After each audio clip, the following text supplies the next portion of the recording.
Dunapac Packaging face parte din Prinzhorn Group, cu o istorie de 150 de ani în producția de ambalaje din hârtie.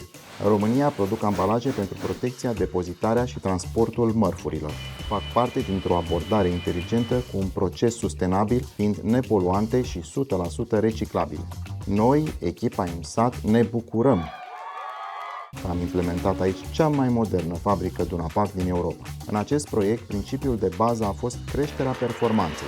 O provocare a fost timpul scurt de execuție a unei soluții la cheie. Am regândit întregul proces, folosind soluții sustenabile. Mulțumită soluțiilor EcoStruxure Schneider Electric, am integrat digitalizarea energiei, managementul durabilității și optimizarea consumului prin baterii de condensatoare VAR-SET pentru eficiența alimentării,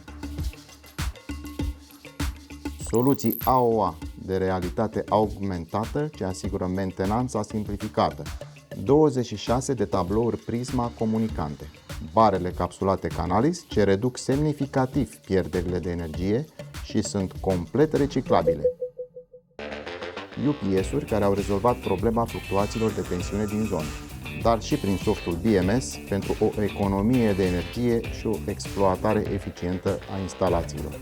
Experiența noastră cu Schneider Electric în acest proiect înseamnă parteneriat, eficiență și inovație.